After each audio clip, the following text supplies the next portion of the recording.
Hello and welcome to the album review show with me, Mark. And me, Paul. Today we've got a special guest. It's our first interview episode. We're speaking to a brilliant singer-songwriter from Liverpool called Natalie McCool, who's got an album out later this year. Yeah, we talk about collaboration, the new album, the themes running through the new album, and just music in general, music industry, the state of the new music industry, how we deal with technology moving forward and things like that. It's actually a really interesting episode, isn't it? Yeah, I really enjoyed speaking to Natalie. She's got some good things to say.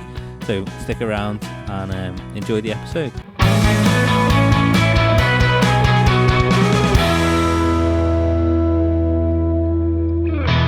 Nat, thanks for joining us. How's everything going? Hi, I'm good, thank you. Thanks for having me. Yeah, not a problem at all. Where are you calling from today? I'm in London. That there, London. I'm down here recording some tunes. Oh, nice. So, yeah, in the studio. Check it out. Very nice. Lovely. What studio is that? It is... You know what? I don't even know the name. It's my mate's studio.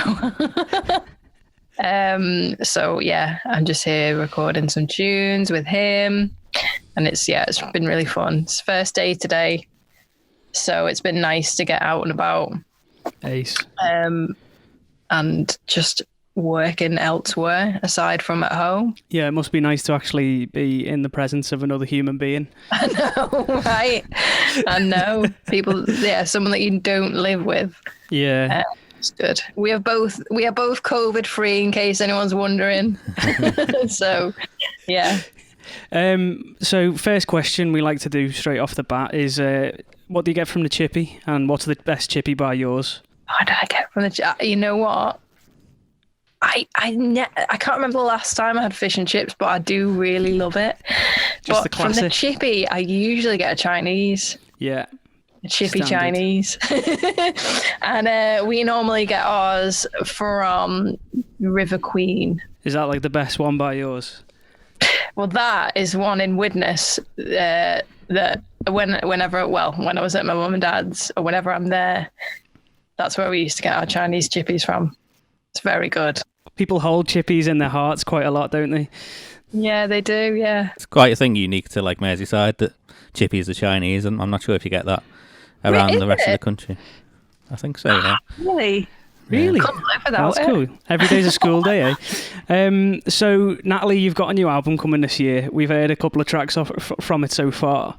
But what's it been like living with the album for so long and kind of fans not being able to experience it? Have you been tempted to kind of go back in maybe and tweak certain things? Have you tweaked certain things, or have you listened to it yourself? What's been the process of living with the album for so long? Yeah, you know what? I had a version done, but then wasn't happy with it. Probably because I've just overthought it. But I was writing for it. I started writing again for it, because I just wanted to add more tracks and maybe switch some tracks up. So I did 2 new tracks like this. Oh, when was it? Last year and this year. I mean, COVID's put a stall on everything. So I got 2 tracks done for it, which I was really happy with. And then sort of kind of before Christmas, I would say it was finished. And this is like, it's been like a 4-year process. And I've chopped and changed songs, and I've written more, and I've trashed some. So I'm really happy with it now. I think I had to do that because the last album was quite came together quite easily, and all the songs, were kind of written around the same time, and it's pretty coherent. Not to say that this one isn't, but this one was a longer. I thought about it a bit longer, and it came together over a longer period, and there was some kind of second guessing, a lot of second guessing. But I think regards to people hearing it, I play a few of the songs live that I've not released yet. I mean, A Sun Going Down, the single that I've just had come out, the first time we played that live was at the Future Yard show, which was in January. Yeah. So that was very new. But some of the others we've been playing live, I mean, before lockdown. And it's just really nice to play them live, because I like to, extend sections and just mess with the arrangements a little bit, which I really, really enjoy.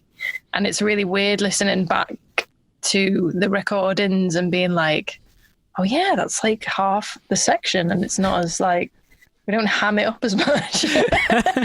But yeah, I love the record. I'm really proud of it. Honestly, can't wait to share it. I had the vinyl test pressings come the other day and listened to it and just absolutely buzzed. And it was great.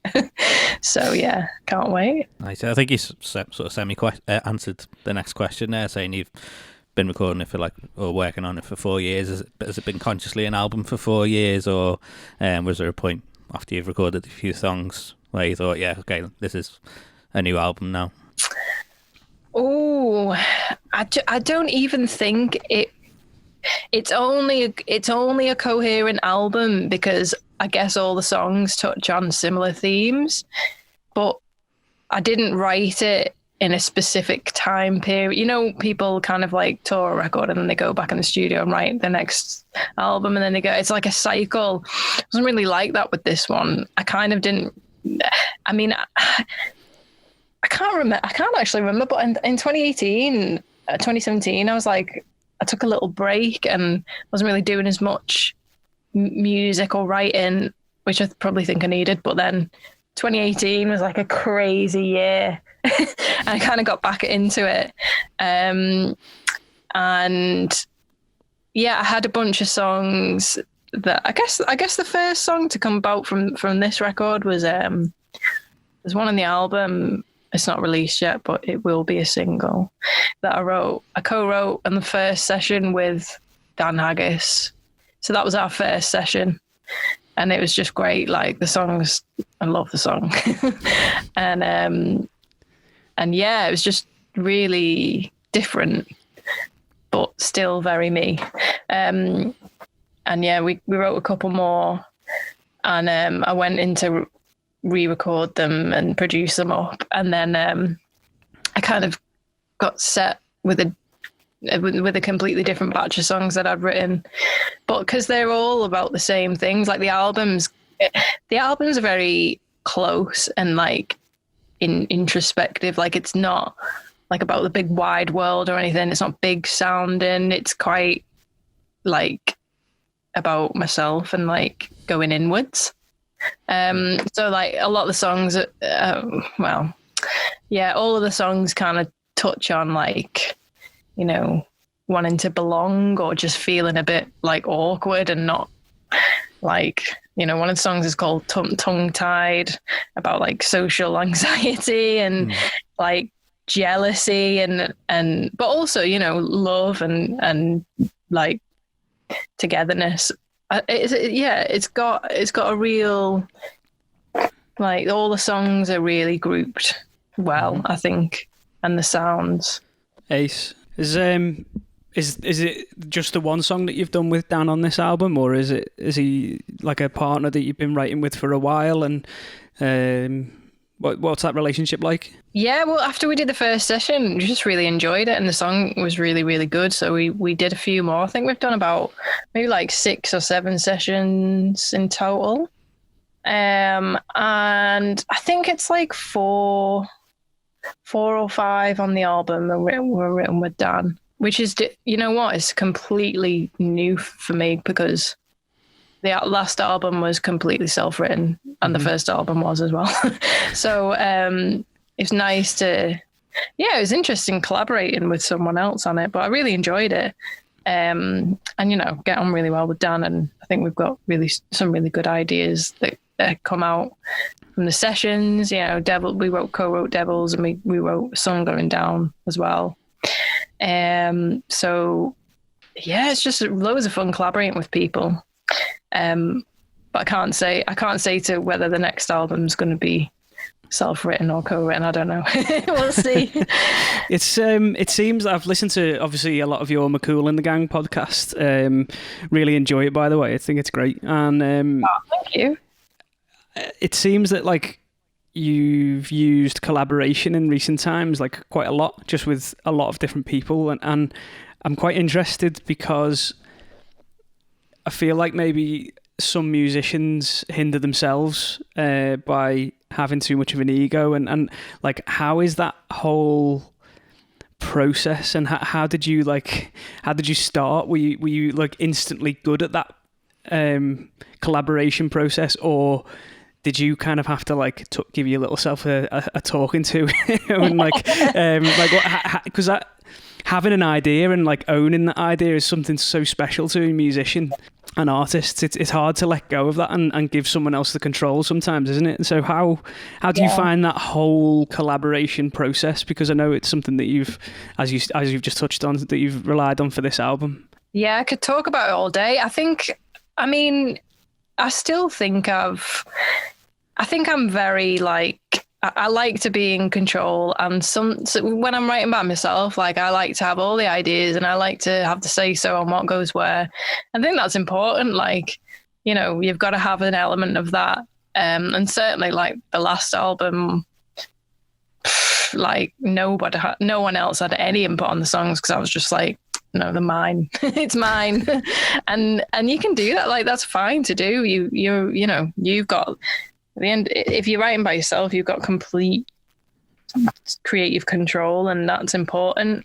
But if you are going to consciously write with someone else and sit down with someone else, then, you know, you've got to be respectful and open to different ideas. And actually, you know, some ideas that someone else might have it's not about whose idea is better. I do co-writing a lot for pop stuff like Top Line, and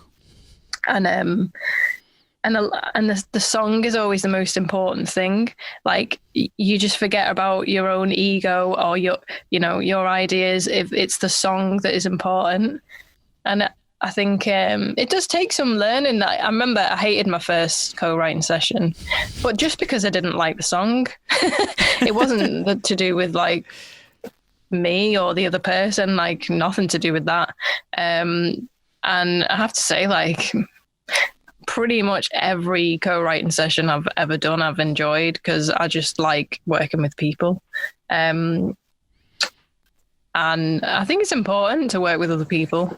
It's a balance, isn't it? It's like having your own little kingdom, but then everyone working in a team to work towards something is also great as well. Yeah, definitely. Have you had any particular influences you've drawn upon for this record? Oh, yeah, that's a good one. Kenny Loggins. Yes. Certainly for Devils. Like when we were writing Devils, I was just like, just all Kenny Loggins, isn't it? I really like for this record, I was thinking 80s synths and 70s drums, and like it was very kind of Fleetwood Mac, Haim, all sorts really. I don't know, like, you know, it's all to do with childhood and looking into yourself. So it's like memories. So it does have kind of like a nostalgic, dreamy sense to it, to a lot of the songs. But you know, it's a mix. Like, some of the songs are really quite razor sharp production, which is coming from the last album, and that's kind of the sound that I like as well. But I think they all match like really well. I could hear the Haim thing, definitely, in like such a wonderful way. Like, you'd taken really great bits out of their sound and molded it towards your sound, and you had, it wasn't just like a straight copy of something. It was, you could tell it was like an influence, and it was like a starting point, if that makes sense. Even down to like just some of the vocal phrasing, I thought on like Devils, for example. You know what, like Haim are more of a production influence rather than a vocal influence, actually. Like, but the vocals on The Weeknd is like my absolute vocal dream. And I think actually it's all The Weeknd influenced from a vocal point of view, and the phrases like, so yeah, just obsessed. So yeah, it's interesting the way people interpret things, isn't it? I guess Haim is like more of the mood, like that throwback kind of mood to it. Yeah, definitely. With the visuals as well. I don't know. I can't say because I'm just in it, so I have no idea. I mean, touching on like the synths and the like the 70s drums and all that kind of stuff, is there a piece of gear that you used on the record that you couldn't have made the record without? Is there like one piece that can like spring to mind that you'd think, do you know what, that song wouldn't be that song without that sound on it, or anything like that? Yes, there's a few pieces of gear. One of them is the Digitech Whammy 5, and it's like this mad harmonic pedal for guitar, and it's like got this weird dive bomb function where it's like you can go up an octave and down an octave, and it's like woo, it's like amazing. And we used it on the first, me and Dan's first session. The guitar part came around first, and I wrote it on that pedal. And since I've used that's like all over the album, just like these weird harmonic shifts on guitar. It's very guitar. Like there's another pedal that I love as well, and I've had it for years, and it influenced the last album as well. It's all over all my music. And it's the Boss DD6, I'm going to say. God, I can't remember the name of it. DD7 or DD6. And it's a delay pedal, and it's got a warp function on, so that when you press it and you're playing, it just, the sound is like the signals just going over and over and over and over and over. And it's just a beautiful pedal. Like, it just creates the most amazing sounds. Is that where you get like the ethereal kind of swelly sort of sounds you can get with them kind of pedals, can't you? With them delay pedal, like. Yeah, but also they're very brutal as well. Like you can use them in a lot of different ways. Like, you can use it as a pad, or you can use it as like some kind of mad, just out of control thing, which I just love. You mentioned the Future Yard show that you did in January, was it? And you've also done a Liverpool Digital Music Festival during the pandemic as well. Obviously, streaming has been like a big sort of saving grace for live music during this time. Do you think it's something that's like here to stay, possibly like another revenue stream that artists can take advantage of moving forward? Yeah, definitely. I think, there was a really interesting discussion. I was part of a masterclass yesterday with a guy called Dave, who runs a venue called The Met in Bury.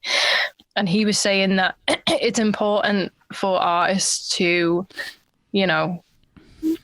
remember that even if you're live streaming, it has value. It has monetary value. So, if you're doing live streaming on Instagram or whatever, just always have that in the back of your mind that has value too. And maybe you should think about, having donations or taking it onto Twitch or Patreon or something, because, when we come back to playing live in venues, and people people do love going out to gigs, and they will happily pay for a gig ticket and, buy the merch, and that's amazing. But it's been such a long break from that. And it's a bit scary to think, well, if people have kind of experienced it for free, will they suddenly want to pay for that? It's kind of weird to think about. I just thought that was a really interesting point, but I do think it is here to stay. But I think if it going forward, it needs to be a sustainable thing, and it cannot be free, because you won't have any music anymore because we can't eat. Yeah. Plus, I think like we've mentioned it before on the podcast, where it could be integrated into a live show, and like, you know, you can sell tickets for the last night of your tour to be streamed as like an extra revenue stream. But again, like as you just kind of alluded to, it's not cheap to do so. Like setting up the infrastructure to be able to stream a show, you've got, you know, the extra camera fellas, you've got another like sound package to have to mix, you've got the like 4G streaming infrastructure that you need to install, and it's like people don't realize, like when they just get to watch our show, sometimes they don't realize what's actually gone into that. Yeah, the production value is so high. Yeah, like, I mean, if you're doing it like that, you know, it's a high production value, of course it should be ticketed. Like, that's because it's a show. yeah. And if anything, there's more costs that go into it. But I think as well, though, if you're live streaming even from like your bedroom, like, you know, if you've set that up as a performance space, and you know, you've got to have a laptop to do that, you've got to have an interface or a mixer, you've got to have all the equipment, it's like, you know, it's still a barrier for a lot of musicians. So you can't just turn up at the venue and borrow all their equipment and just turn up with your guitar. Like, people have to understand that equipment costs money, and the know-how, technical know-how, is research, and you've got to test it, and it's, you know, it is like another format of music. Yeah, it's another creative endeavor, really. Like, if you look at it like from a positive point of view, like an artist like yourself could think, right, well, we're going to do this with the live show, but we're going to supplement it by, like, really creatively with streams in this creative way, you know, like, and kind of really push it's something that I think people are going to start pushing the envelope with a little bit. And I'm actually quite excited to see what comes out of the streaming thing for that reason. Yeah, I think it's really amazing. Like, you know, I remember when, I think it might have been for Save Our Venues, and Wolf Alice front woman Ellie, she did a live stream on Facebook for that, just on an acoustic guitar, and I was like buzzing off it, because where else would you see that? Yeah. At what other time would you just see her like playing acoustic guitar from a bedroom? And I just absolutely loved it. And, you know, for the super fans who can't get to the gig, you know, you might be in like, you know, Denmark, and you know, you're seeing that person there, and it's just so exciting. And something about them being in their own space and just being really relaxed is like, it's great. Yeah, so I think they are amazing, and I just hope that, yeah, we can sort out an actual model for it, or like, you know the way that gigs are, like, you turn up, you pay a ticket, you get a drink, you buy some merch, happy days. Everyone gets paid.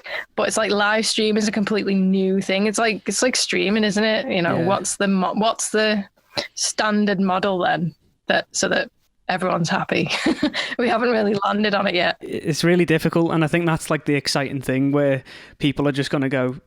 It's kind of like this NFT thing that Kings of Leon have done, like this a couple of weeks ago, where someone's going to put their hand up and go, we're going to do it this way, and then there's going to be a period of time where everyone tests that out and sees whether it works. And I think this is like a really interesting time for the music industry now, where there's a huge boom of technology that's become so accessible to like even bedroom musicians and producers. And I mean, what like a major record label will have at their disposal at this point in time is scary, really, to be able to publicize like a new act or even an old act or whatever. Like, it's really, really exciting. I think that people are going to just be like, and creative minds use technology in such brilliant ways, I think. So it's really exciting to think of different ways that people are going to start using this technology. Yeah, it is. But it's exciting, but it's also like, remember that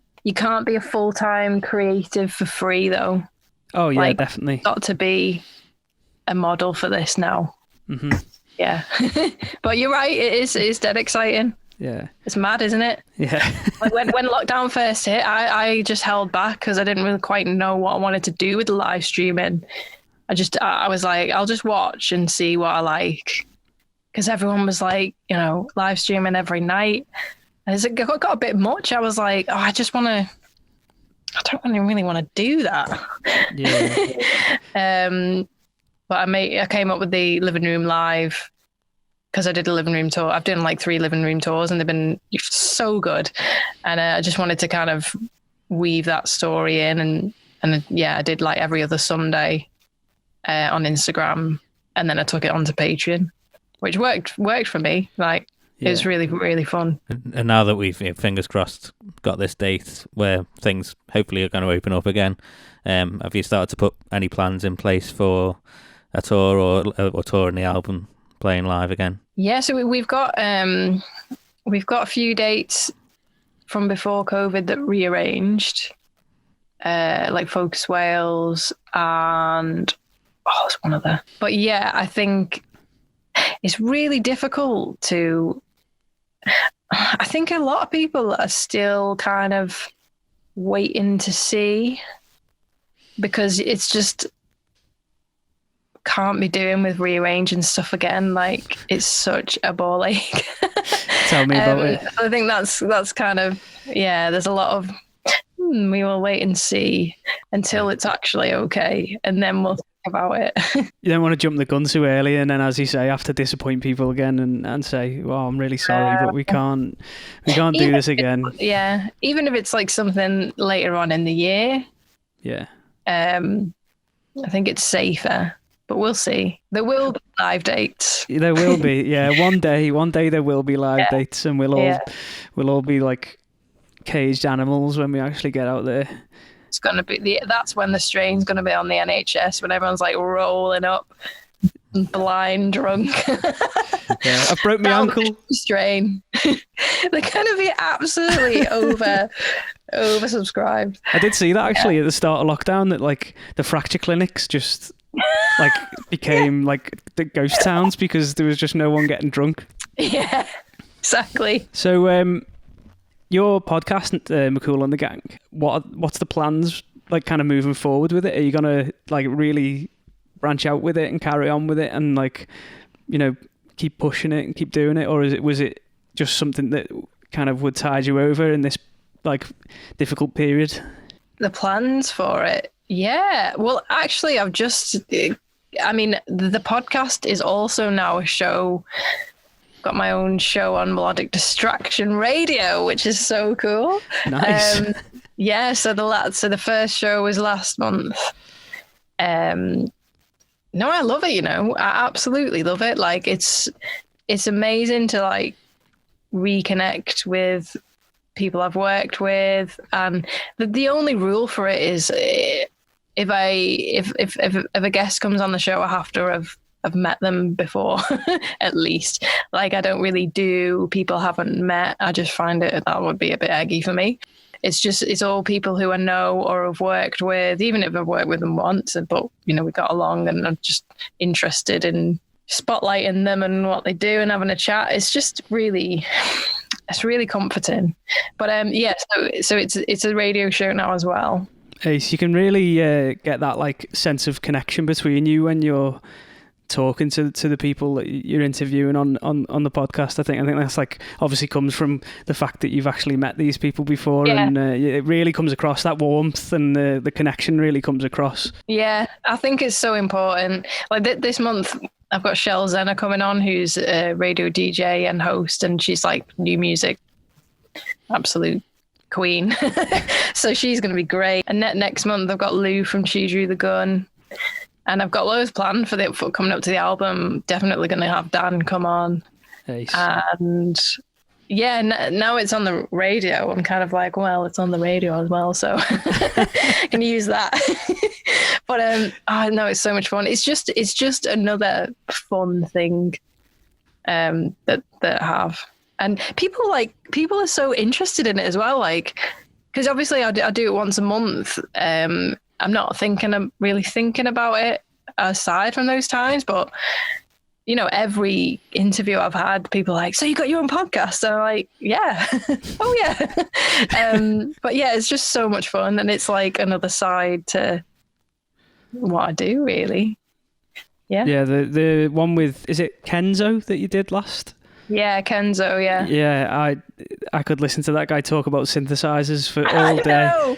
You know what? When I was editing it, I sent him I'd loop just a little bit where he's like, and I'm like, I'd like video it and send it over to him.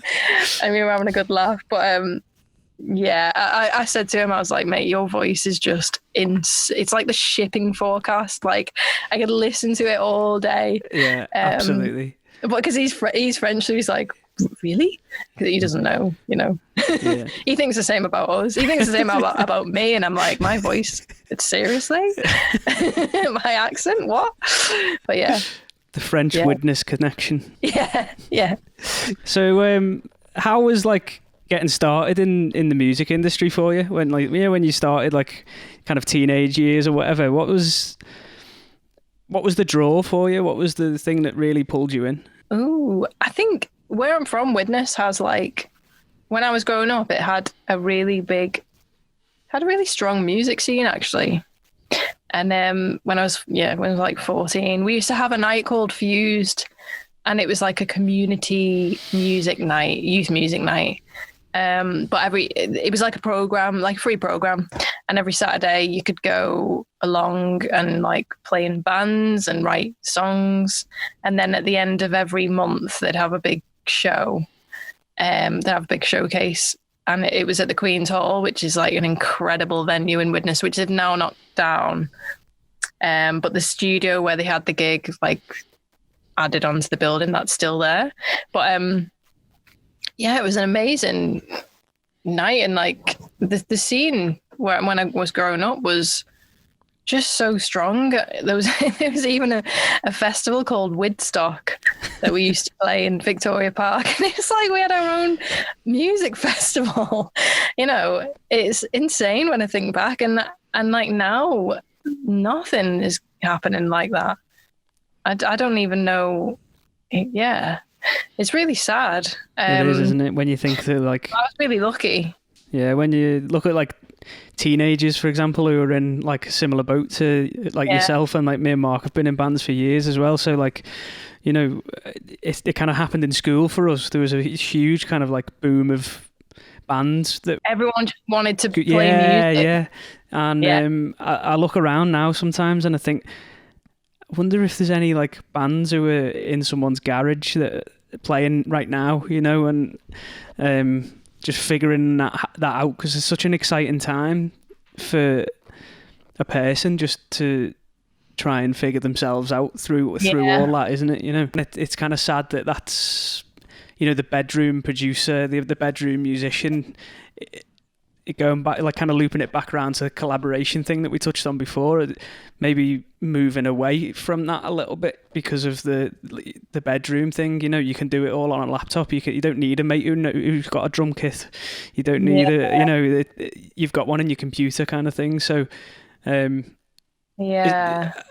what would you say to any kind of if there was any young person watching now, is there any one piece of advice that you would give them if they're thinking about picking up an instrument, or if they've picked up an instrument and struggling to find their way a little bit? It's difficult, isn't it? Because kind of you want to stay away from social media, but actually social media is just where you discover other people who you think are amazing. Instagram, find another. I've seen so many other amazing musicians who I've just messaged and been like, hi. And I think it's just a great place to discover people. And it's sad because we haven't got that real life community thing of going gigs anymore, and it's hard for young people. Yeah. Because of that. But then again, you know, you can use social media to find other people who one day, hopefully, you will be in a garage with. I don't know. I think we are just thinking about it in a really nostalgic sense. But now, you know, there are kids in bedrooms by themselves, but like they're probably sending the sessions to their mate, and they're doing work virtually and then sending it back. And that's just another way of doing it, isn't it? That's still collaboration and it's still community, but it's like virtual. And, you know, who's to say that one day they won't do it in real life or play a gig together, or it's just a different way, isn't it? Yeah, definitely. In terms of the like collaboration thing, touching on that again, obviously with me and Paul being in bands over the years, you sort of have each other for like quality control, if you like. So you sort of know when a song's finished as a group. How does that work as like a solo artist? Do you have like a group of people who you send songs to sort of get their opinion of it before you release it, or is it sort of when you know it's ready? With like the general writing and the production side, I will know whether it's finished. With mixing, I do kind of send different mixes out to people I wouldn't say like whose opinion I trust. It's more people who aren't musicians who have an emotional reaction to a mix rather than a technical one, because like that's the most important thing. Like if you've done all the, you know, if all the creative ideas are there and it's just the way it sounds, and that's something to do with the way it makes you feel then. So it's better to send it to people who aren't musicians and have no idea what compression is or what, because they can just be like, that I like that one better. I don't know why, but that's what you trust, because it's like more of their emotional reaction to it, which is what you need. Yeah, I think. Like it invoked a feeling inside them rather than they just felt better. Yeah, listening to it. Yeah, that's great. That's a really good technique, actually, sending it to people who aren't musicians and who aren't like... Yeah, because musicians will go, you know what, musicians will second guess, and they'll go, that bit was great on that one. Can you not like do that on that? And whereas anyone else would just go, no, it's that one. Yeah. That's what you need. You just need someone to be like that. Yeah. Have you got any other questions, Mark? Because we were just going to ask about the vinyl. Where can people pre-order that now? Is that available to pre-order? It is, yeah. Vinyl and CD, and there's a big bundle as well. And you can find that on my Bandcamp. Just type my name into Bandcamp. And there's t-shirts as well. And yeah, there'll be more. I mean, the pre-order campaign is kind of like a bigger campaign. I know we did the special early pre-order for the vinyl manufacturer, but I've got a bigger plan for it, really. So I'm going to add more stuff, and I'll be doing more weird, interesting stuff for that as well. Ace, we're really excited to get our hands on it. We really are. Given if it's anything as good as the two singles that you've released this year, I'm really, really, really excited for this one. Are you gonna love it then? Yeah, I am. I know I am already, but like, I loved Devils so much, and when you released Sun Goes Down the other day, and it was like, how does she keep doing this? Like how does she like nail them and knock them out of the park every time? But yeah, we're super excited to hear this new record, and I'm sure there's a lot of other people who are super excited to hear it. But yeah, thanks so much for coming on. It's been lovely to finally meet you. And yeah, like, new album's out this year, and yeah, super excited. So thank you very much. New album! Can't wait. No, thank you so much for having me, and thank you for the absolutely lovely review. The last show of Sun Going Down. it's so nice to hear that. I was like, oh my God, this is amazing.